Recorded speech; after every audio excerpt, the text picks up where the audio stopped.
Então, olá. Hoje eu vou falar sobre o meu analisador léxico da minha linguagem.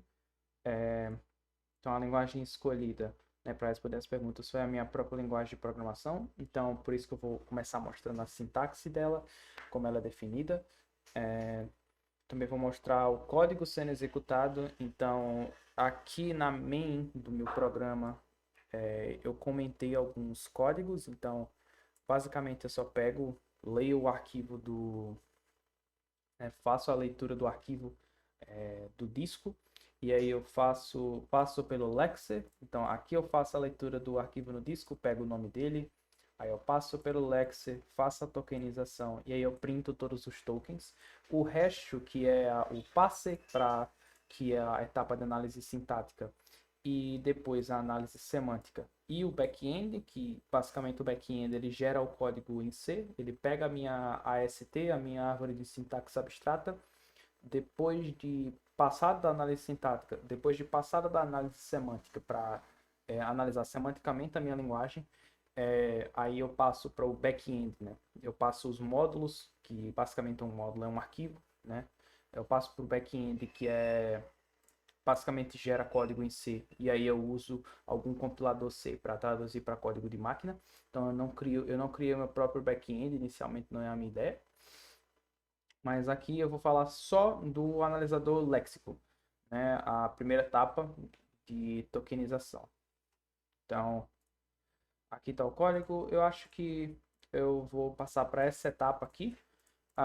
Então, eu tenho esse pequeno código aqui da minha linguagem. Então, você pode ver aqui no canto esquerdo, onde está o meu mouse, que tem 11 linhas, né? Se não me engano, o requisito era um código de 10 linhas. Eu coloquei de 11. E aí, acho que é o suficiente para poder analisar, assim, inicialmente os tokens iniciais. Então, eu vou rodar aqui o código. O nome desse arquivo é order.tt, a extensão é tt. Então, eu vou rodar o meu código do meu compilador e eu vou passar o arquivo order.tt para ele analisar sintaticamente, lexicamente. Então, beleza, vamos ver se tá tudo certinho aqui. Então, primeiramente, eu tenho aqui uma fn main. Então, assim, na minha linguagem de programação, a gente define a, a gente define uma função com fn, aí tem o nome, tem a lista de parâmetros e as chaves para definir o corpo da nossa função, né? Então, para definir variáveis, você tem duas opções. Você pode fazer dessa forma aqui, você digita o nome da variável, aí dois pontos igual e o valor. É, isso é, isso é possível porque a minha linguagem ela tem inferência de tipos. Então, eu faço a inferência do tipo baseada na expressão que vem depois. Então, aqui fica muito simples de saber que é uma string, né, para o compilador. É um literal. Então, todo literal é bem simples de analisar. Por exemplo, isso aqui poderia ser só isso aqui, por exemplo, né? Então, veja aqui embaixo que a gente tem a age, aí dois pontos, o tipo, que é int, e aí dois pontos igual o valor. Só que, tipo, você não precisava fazer dessa forma porque é muito fácil do compilador inferir. Então, você pode deixar dessa maneira também e tá tudo certo. Mas eu vou deixar assim, quer dizer, aqui tá errado, né? Aqui é bool. É, como eu comentei o código da análise sintática, da análise semântica, esse código ia passar, né? Porque esse código não ia passar se tivesse na análise semântica. A análise semântica ia ver que isso aqui era um boolean e o tipo é int. Então, ela iria já reportar algum erro, ela iria parar a execução do programa. Como eu estou na análise sintática, eu não tenho essas preocupações. A análise léxica, eu não tenho essas preocupações. Eu só quero saber se os tokens estão lá certinhos, né? E eu coleto esses tokens para poder passar para o meu passe. Então, aqui é só o token, só os tokens, né? Só quero saber de obter a lista. Então, beleza.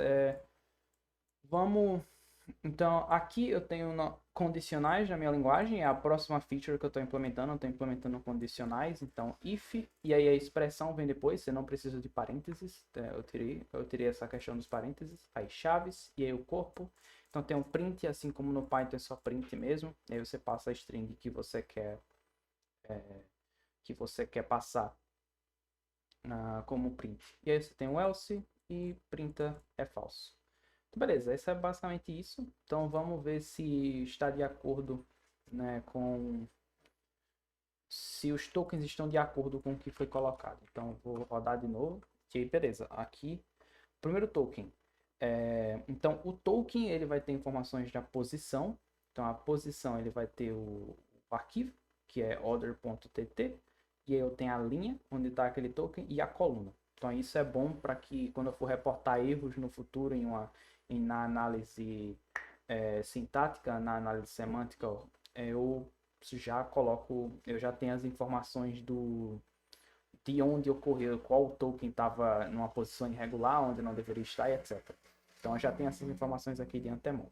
Então tem a posição do token e o tipo. Então o tipo, ele é um tipo keyword fn. Então, justamente, o primeiro é uma fn, que é uma keyword para definir uma função, né? Se fosse no Python seria def, mas no caso da minha linguagem eu decidi que seja fn. Acho que são duas letrinhas só, muito conciso, e é também como o Rust define funções, né? Agora o próximo token teoricamente seria o espaço, mas eu não conto espaços, né?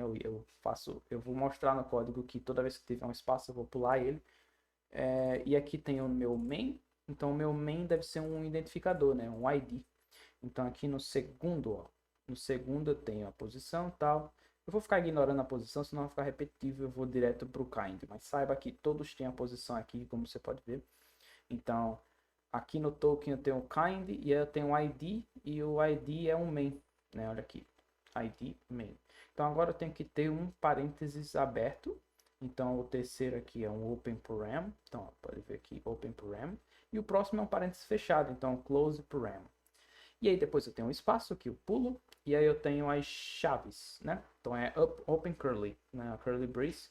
Então é open curly. E aí depois eu tenho um identificador de novo para o meu nome da variável. Então ID name. E aí agora eu tenho um token. Então isso aqui é um token só. Não é uma coluna, não é uma dois pontos igual. É uma coisa só. É algo que você usa para poder assinar alguma coisa.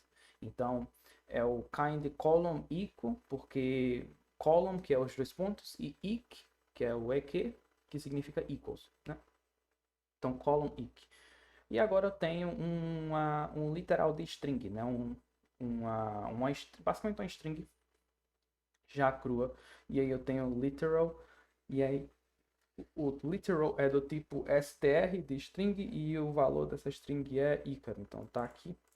Então agora eu tenho que ter depois uma semicolon, que é o ponto e vírgula, para definir o fim da instrução. Então aqui, semicolon. Então aqui caiu, então tô aqui, ó. Deixa eu fazer uma coisa melhor. Deixa eu copiar isso aqui e colocar dentro de um arquivo txt. Acho que fica melhor assim. Aí eu posso fazer algo do tipo assim, né? Para poder marcar onde eu estou. Então, semicolon, que é depois do Ícaro aqui. Então, agora eu vou para a próxima, que é a age. Então, a age é outro identificador, né? Para identificar a minha variável para a idade. E aí, age. Aí eu tenho column equal de novo, para poder definir o valor. E aí eu tenho um literal, que é do tipo int, que tem um valor 10, né? Então, é um inteiro. Aí agora o que é que vem depois? É um ponto e vírgula para depois do 10. E agora eu tenho. Teoricamente eu teria uma nova linha, mas todo espaço eu ignoro. Então não, eu quero retirar. Essa é a ideia, né, da análise léxica. A gente quer retirar essas informações extras que não são tão importantes para o computador. Tipo o espaço. A depender do computador que você está lidando, o espaço não é tão importante. Por exemplo, computadores C, de linguagem como C, como compiladores da minha linguagem C++, dentre outras linguagens, o espaço não é tão importante. Diferente do Python, onde o espaço ele define a indentação, então é mais importante e é mais difícil de lidar, né? Então, aqui eu tenho o meu age, aí que é a minha variável age, meu identificador, aí o column i para definir o assignment, né, para assinar o valor 10 a essa variável, e aí o semicolon. Agora tem outro ID, que é o canVote, que agora vai vir uma column, que é só os dois pontos. E aí depois eu tenho uma keyword, que é bool. E o bool é porque eu tô definindo, é uma keyword de tipos. Então eu tenho o tipo int, eu tenho o tipo bool, eu tenho o tipo str. E aí eu tenho nesse caso que é uma palavra-chave para boolean type, que é do tipo boolean. Então é uma keyword. Então agora eu tenho column i para poder dizer o valor, e o valor é um literal de boolean, que significa true. Poderia ser false também. Então aqui eu poderia vir aqui, e colocar false, né? No caso, vou deixar true aqui. Então aqui é literal boolean true, e aí o semicolon define o fim. Keyword if, então é uma outra palavra-chave para if. Depois um outro literal, que é o true, para dizer if true. Aí agora um abre-chaves, que é o open curly. Aí um id, que é o print. Agora tem um parênteses aberto, que é o open param. Aí o literal, que é a string que está dentro, incluindo a nova linha. E fecha parênteses com o close param. E para definir o fim da instrução, ponto e vírgula. Agora close curly, que vem logo abaixo na linha 4 aqui, ó, no início. E agora eu tenho que ter outra keyword, que é o meu else. Agora que eu tenho o else, eu tenho o open curly. Tem o open curly. E aí eu tenho agora o id, print de novo. Abre parênteses, que é o open param. Tem o meu literal, que é it is false, que é outra string.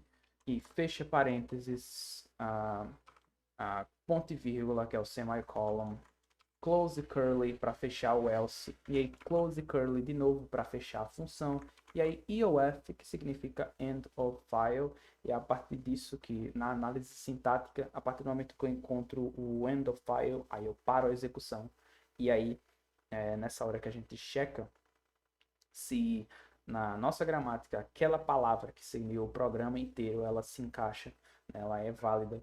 E aí a gente pode passar em frente para a análise semântica, porque a análise semântica será responsável por ver a coerência, né?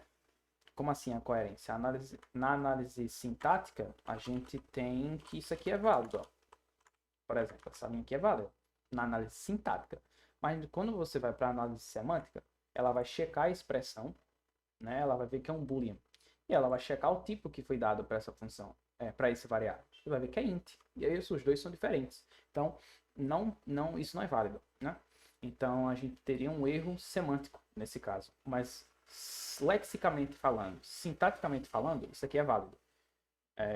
Porque, lexicamente, a gente só quer saber da sequência de tokens. Todos estão formados corretamente. Sintaticamente, a gente quer saber se a gente consegue construir uma árvore. A gente consegue construir uma árvore, será o tipo variável. Ele tem um valor e tem um tipo. Tem um nome da variável. Né? Sintaticamente falando, isso aqui tá ok. Semanticamente falando, não tá ok. Né? No caso da minha linguagem, né? Semanticamente falando, isso aqui tá ok. Principalmente, por exemplo, se isso aqui fosse str. Nossa, aqui não tá válido de jeito nenhum. Porque isso aqui é um boolean. Eu consigo ver que é um boolean. É fácil de identificar isso no compilador. Só que eu falei que a minha variável é do tipo string. Não é válido. Então, semanticamente falando, isso aqui está errado. Então, caso agora, semanticamente falando, está correto. Porque isso aqui é um boolean e eu disse que é um tipo bool. Então, tá ok. Então, agora que vimos que eu tenho que a minha linguagem ela tá gerando os tokens corretamente, eu vou mostrar o código, né? Vamos passar um pouquinho pelo código aqui.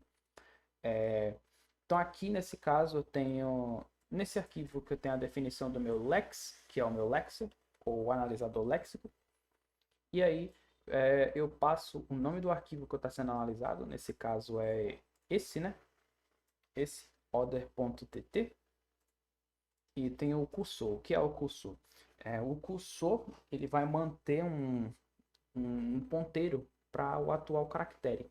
Então, inicialmente ele recebe o source code, que é o código fonte, e vai ser um vector. Então, no C++, isso aqui é o vector praticamente igual, teoricamente assim, né? Igual ao vector do C++, listas do Python, mas isso aqui será um vector de U8. E o 8 é um inteiro de 8 bits sem sinal, ou seja, um caractere. Né? É uma lista de caracteres, que é o nosso arquivo, né? É o nosso arquivo. Eu leio ele como uma lista de bytes. Futuramente isso aqui vai ter que ser alterado, porque eu quero dar suporte a Unicode. Então ainda tenho que aprender como fazer isso, mas atualmente só ASCII, só caracteres ASCII, que são representados com inteiros de 8 bits, podem ser representados aqui. Então aqui eu tenho também outra ferramenta legal que eu criei, que é o Diag Collector. E o Diag Collector ele serve para poder coletar diagnósticos. Então, caso aconteça algum erro, eu adiciono na lista de diagnósticos. Então a gente pode até ver aqui que tem uma lista de Diag. E aí o Diag pode ter um level, que é uma de duas, né? Uma de duas possibilidades. Pode ser um erro ou pode ser uma warning. Né? Então adiciono na lista. E aí eu posso coletar ele e reportar. Então enquanto eu estou fazendo o processo de compilação, eu identifico que tem um erro, eu reporto ele na tela e adiciono na lista. Né? Então, ao invés de eu coletar tudo e reportar tudo depois, eu já coleto enquanto está acontecendo. E se caso o erro que aconteceu ele for fatal, eu já paro a execução ali. Caso não, eu só adiciono na lista de diagnósticos. Enfim, então aqui eu tenho meu construtor, né? Vai passar o nome do arquivo, vai passar o código-fonte, que será usado pelo cursor. Então o cursor ele vai ter, então tá aqui o cursor. O cursor ele vai receber uma lista de bytes, vai ter a posição dele. E aí, por exemplo, ele vai ter métodos como next para poder passar o cursor em frente e retornar o caractere atual. Ele vai ter o peek para olhar à frente, fazer um look ahead sem mudar, alterar o estado da posição do cursor. Ele vai ter um skip, que basicamente vai chamar o next e a gente vai ignorar o valor retornado pelo next. E vai ter métodos utilitários como next is, que eu utilizo, por exemplo, se o próximo é alguma coisa, eu retorno true. Se não for o que eu esperei, eu retorno false. Não, são métodos assim que são importantes. Tem esse aqui que é importante também, que é o read while. E o read while ele vai receber um método que vai ter uma condição e eu vou ler enquanto aquela condição for verdade. Isso aqui vai ser legal, eu vou mostrar depois para poder ler identificadores, né? Todos os identificadores. Enquanto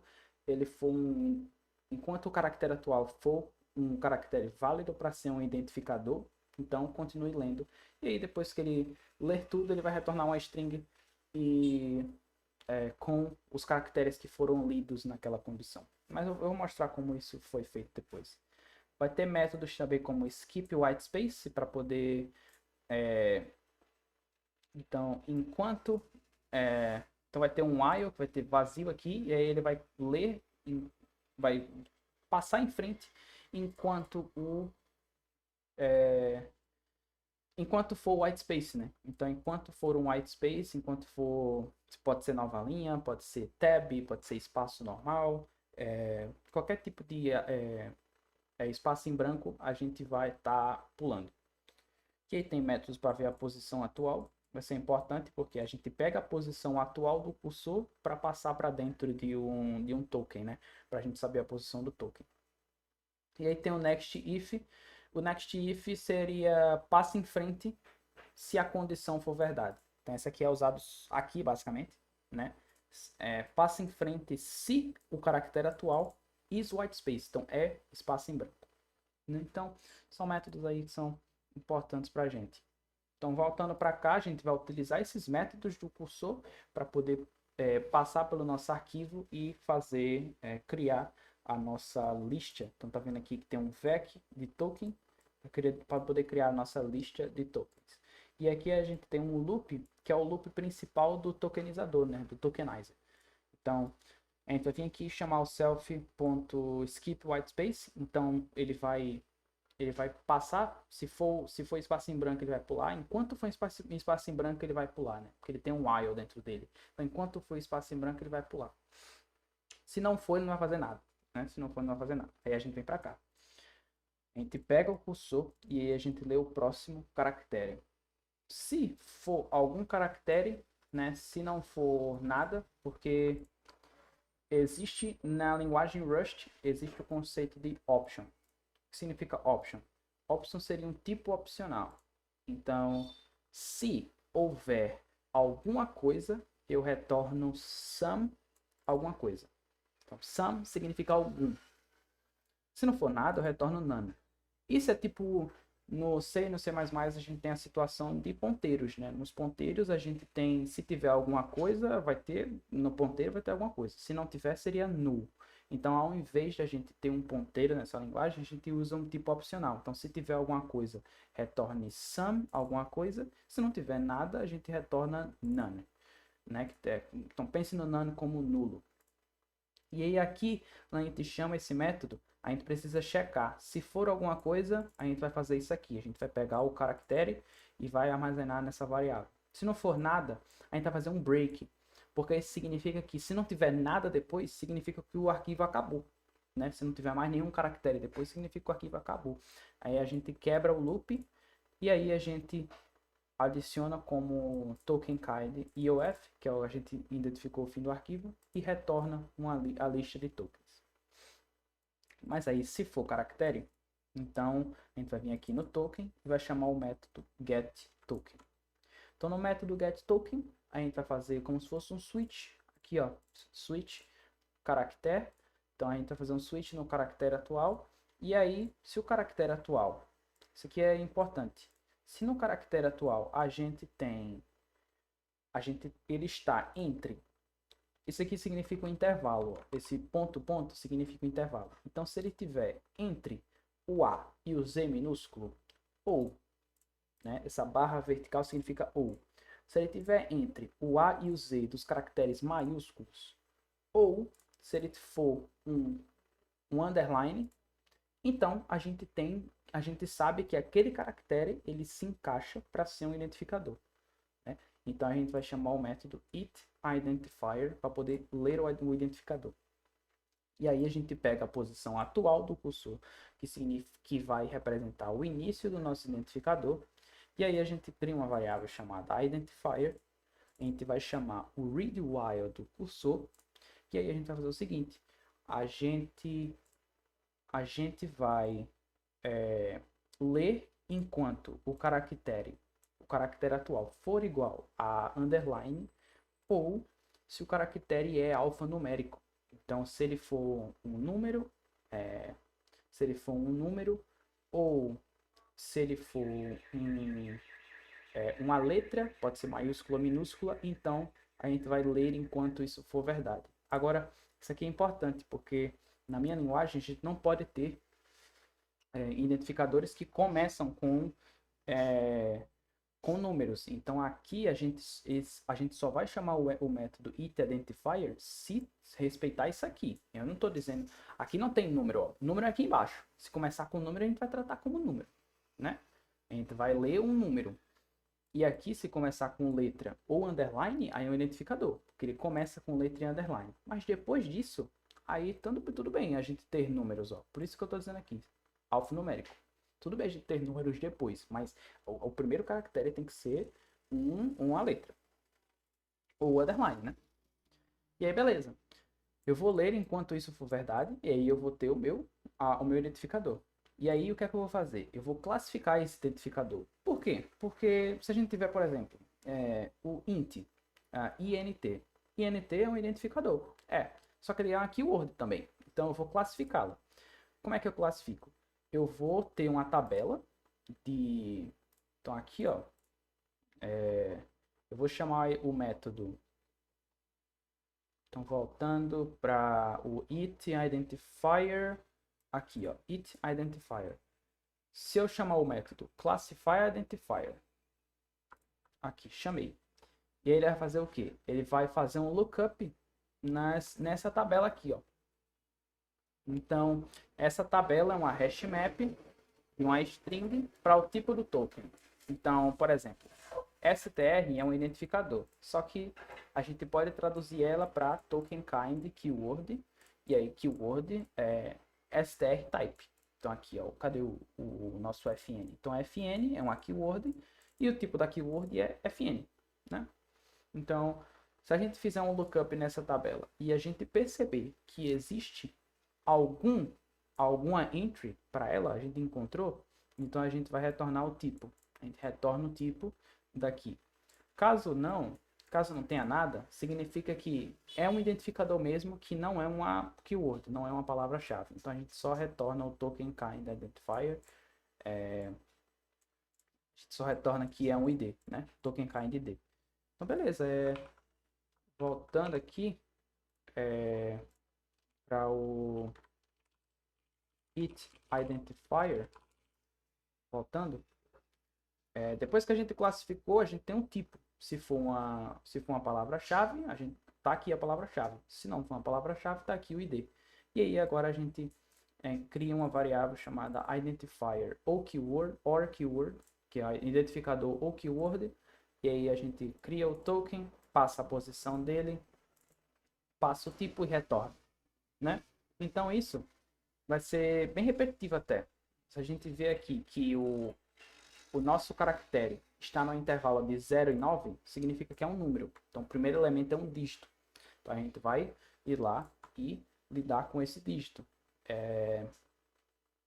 Então, você pode ver aqui que a gente tem a gente pega a posição e aí a gente vai ler o número enquanto ele for numérico. Então, enquanto o caractere for numérico, ou underline, você fala, caramba, underline no número? Sim. Na minha linguagem, eu defini o seguinte. Vamos supor que você tenha um número chamado, seria um número tamanho 10 milhões. Isso aqui é difícil de ler. Você não sabe muito bem.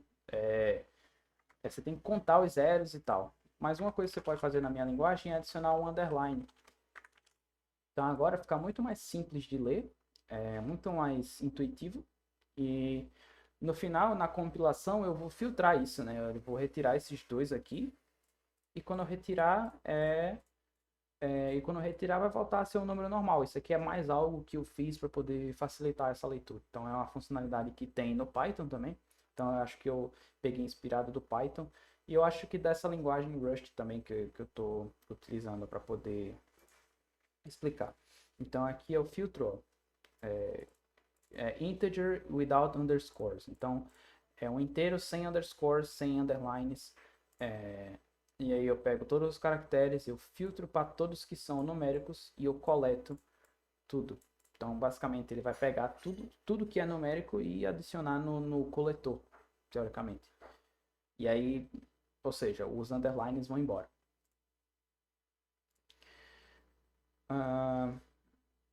Então, agora eu vou fazer o parsing. Então, eu vou traduzir o inteiro que eu consegui pegar para um valor numérico dentro dessa linguagem. E aí, eu consigo se eu conseguir fazer esse parsing, eu retorno ok. Caso dê algum erro, então eu vou, por exemplo, adicionar no coletor de erro que dê um erro de overflow.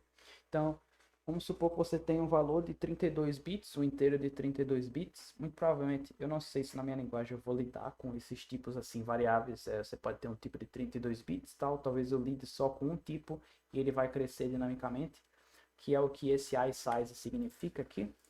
Esse iSize, ele é um tipo que ele, dependendo da arquitetura que você tá, se você tiver uma arquitetura de 32 bits, ele vai ser um inteiro de 32 bits. Se tiver de 64 bits, ele vai ser um inteiro de 64 bits. E aí ele vai ser um ponteiro para um inteiro com sinal.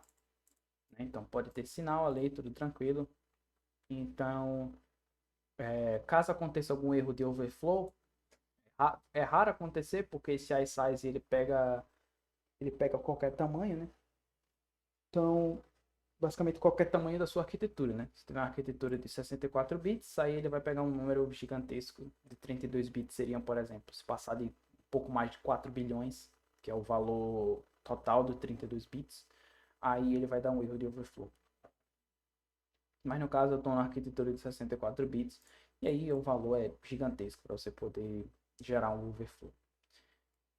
Até agora a minha linguagem não lida com arquivos floating point numbers, né, decimais, tá só lidando apenas com inteiros. Então aqui, beleza, depois de tudo isso, eu vou pegar a posição do token e aí vai ser um literal de int e o valor do meu number, que é um iSize. Então, beleza, continuando aqui. E aí eu tenho aqui que se o meu caractere atual ele for uma aspas, então significa que eu tenho uma string literal. Aí eu venho aqui para o string literal. De novo, pega a posição do cursor, que é a posição onde está as aspas, que é o início do meu string literal. E aí eu crio um erro, né, de unterminated string literal. E o que é que isso significa? Situações onde eu tenho algo tipo assim. Vou criar aqui name, aí eu tenho Ícaro. Que é um erro porque não tem no final uma aspas, né? E se isso acontecer, eu retorno um erro. Então, eu acho que até posso mostrar esse erro acontecendo na prática. Então, vamos tirar aqui, ó. Se a gente tirar aqui as aspas, né? Ó, tava assim, ó. Com aspas, tirei as aspas. Vamos agora chamar cargo e aí o nome. E aí você vai ver, vai falar unknown character. Porque aí deu uma confusão enorme. Porque acho que ele acabou vindo pra cá. Porque ele vai procurar pelas aspas, né? Então, dá um problemão se você não terminar a string. Então, eu acho que é um erro que eu preciso melhorar aqui.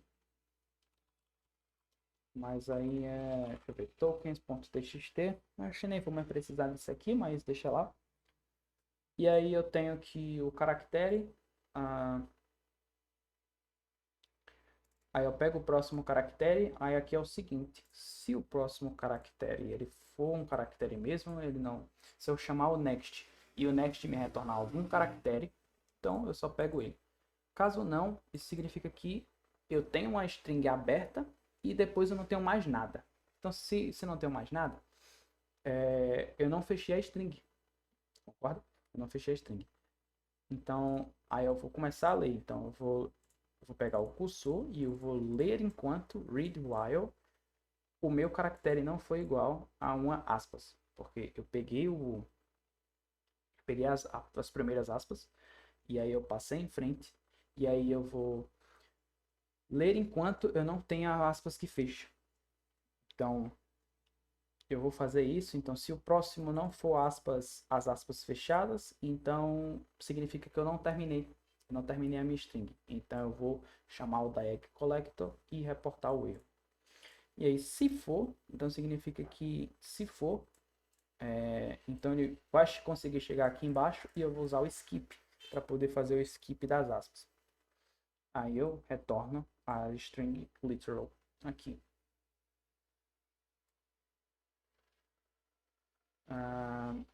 Então aqui no get token, agora aqui o char literal, né? Então as situações onde você tem algo assim, ó, será for a, né? São as aspas únicas. No Python, no JavaScript, nessas linguagens, não existe essa diferenciação entre aspas duplas e aspas únicas. No C e no C++, no Rust, você tem. Então, se você colocar aspas únicas, você tem um caractere. Isso aqui é inválido no C, no C++ e no Rust, porque isso aqui você está tratando como se fosse uma string. Na verdade, você só pode ter um caractere aqui. Então, a minha linguagem também tem essa funcionalidade. Vou apagar isso aqui. Apagar isso aqui. E aí vamos voltar. Então, se for aspas únicas, vamos ver. Vamos pegar o char literal. E aí eu pego a posição atual, que é a posição das aspas. Eu crio o erro para poder reportar com a posição atual, que é a posição da aspa única. E aí eu pego o caractere, eu leio o próximo tem que ser um caractere. Se não for um caractere, então significa que eu abri as aspas únicas. Eu abri as aspas únicas e eu não fechei. Então é um erro, né? Então eu reporto. Aqui é o seguinte, se o próximo não for aspas únicas, então eu reporto o erro. Caso contrário, eu skipo, né? Porque eu estou skipando as aspas fechadas. Aí é a aspa única que está fechando. Se for, né? Porque Se ele passar desse if aqui, se ele chegar a vir no else, significa que é uma aspa única, e reporta. Aí eu retorno o nosso caractere. E aí agora, aqui é o seguinte, se eu tenho um caractere, então se não for nenhum desses aqui, se não der match, né? Se o switch não for em nenhum desses aqui, então aí eu tenho aqui, eu pego o caractere, se ele for um caractere válido, aí eu chamo o it token. Então no it token eu checo se ele pode ser um token composto. O que seria um token composto? Situações onde tem algo assim, ó. Até agora eu só estava lidando com desculpa, com literals, com números,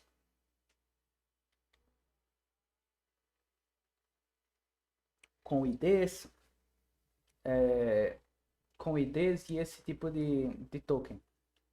Mas se para lidar com tokens do tipo maior ou igual, né, são 2 tokens, como é que eu lido com isso? Então eu pego o token, pego o caractere que eu estou agora, aí eu checo se é um possível token composto. E aí eu tenho isso aqui, ó, o mais. Por que o mais é um possível token composto? Porque eu posso ter o mais sozinho ou o mais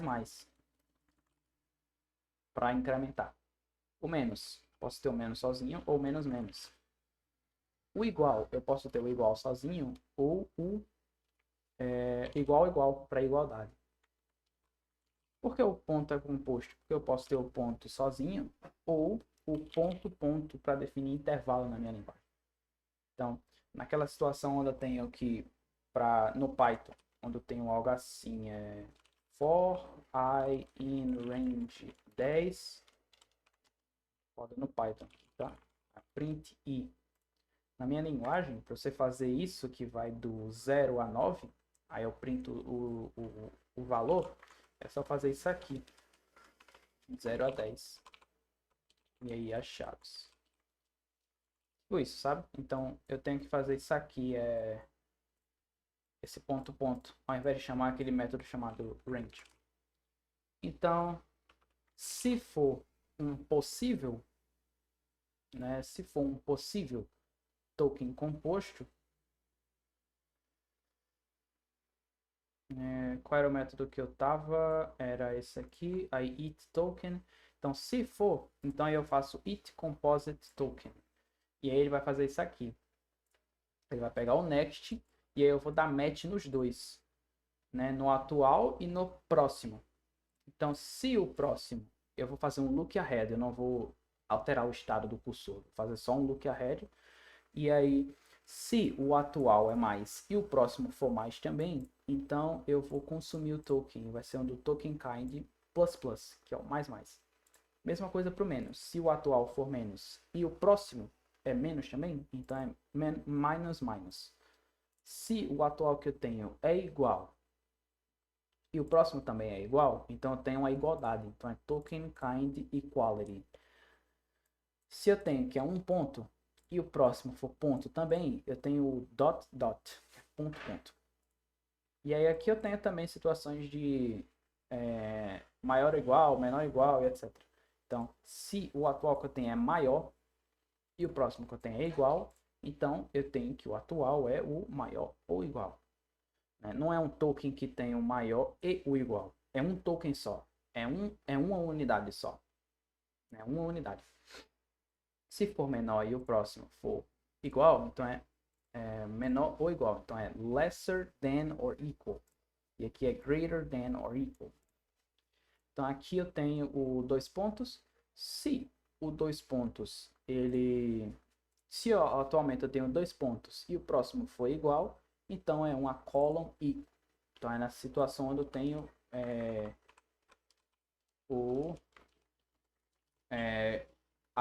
para assinar algum valor, né, para criar uma variável. Caso não der match nenhum aqui, aí eu vou vir aqui e aí eu percebo que não é um token, que ele tinha a possibilidade de ele ser um composto, mas ele não era. Então as situações, por exemplo, existe só o igual. Aí ele checa se o próximo for igual também. No caso não era, então ele vai descer para aqui e vai lidar só com um só token. Aí ele vai vir aqui, ele vai checar se o token existe na tabela. Então, ó, tem a tabela. Então, se for um igual sozinho, ele vai ser equal. Se for um mais sozinho, ele vai ser plus. Então, eu vou fazer um lookup na tabela. Se não tiver naquela tabela, então vai dar um erro fatal. O programa vai parar. Se for aí eu pego a posição do token e aí eu crio o token agora com o tipo que eu peguei da tabela. Eu acho que a gente está se encaminhando para o final agora. Então, se ele passar por tudo isso, ele não passar por nenhum dos intervalos aqui, ele não for aspas duplas nem únicas, ele não passar por isso daqui, porque ele não é um caractere válido, então ele é inválido, né? Se ele passar por tudo isso aqui, aqui, ó, se passar por tudo isso aqui e ele não foi, ele a gente não conseguiu identificar ele, então ele é inválido. Aí eu venho aqui no Diag Collector, no coletor de diagnósticos, coleto o diagnóstico e reporto na tela. Então vamos testar aqui. Eu vou apagar esse código e eu vou colocar aqui dentro um ponto de interrogação, que eu sei que não é válido na minha linguagem. Ponto de interrogação não existe na minha linguagem. Então eu vou fazer um cargo run e aí ele vai vir aqui, ó, erro unknown character. Aí eu tenho o meu caractere que foi desconhecido na linha 2, na coluna 3. Então na linha 2, aí 1, 2, 3, eu tenho aqui que o meu caractere inválido é o meu ponto de interrogação. Então erros podem ser reportados, já tem um sistema de reporte de erros na minha linguagem. E aí ele vai fazendo isso em um loop, né? Ele vai lendo as informações, aí pegando em um loop, e aí a partir do momento onde a gente não tem mais nenhum caractere, a gente vai quebrar o loop, a gente vai pegar a posição atual, porque assim, a gente não tem nenhum caractere. A gente não tem nenhum caractere mais. Então, se a gente pega a posição atual, eu sei que a minha posição atual do cursor é o meu final, né? O final do meu arquivo. Então, eu vou adicionar na lista de tokens o token kind EOF para end of file. Eu vou retornar a lista de tokens e essa lista de tokens ela pode ser usada aqui no meu parser. Ó. Eu tenho aqui o meu lexer, eu chamo, eu chamo o método tokenizer, eu pego meus tokens. Nesse caso aqui eu estou só printando, né? Mas na linguagem mesmo ela vai checar se deu algum erro, se deu algum erro ela vai parar a execução. Se não deu nenhum erro, então significa que a gente conseguiu tokenizar tudo certinho. E aí ele vai vir aqui no parser, ele vai fazer o parser para criar a nossa árvore de sintaxe abstrata. E aí, depois do parser, a gente vai adicionar ele na lista de módulos. E depois a gente vai analisar esses módulos semanticamente e aí gerar o nosso código em si. Acho que, como eu já estou encaminhando para o final, deixa eu comentar esses códigos aqui para a gente poder rodar o código ali em cima, né? Rodar o nosso exemplo. Então, eu vou parar de printar aqui. Vou voltar aqui e aí eu vou fazer um print. Muito obrigado pela atenção. E aí, quando eu rodar esse código, eu tenho que agora passar o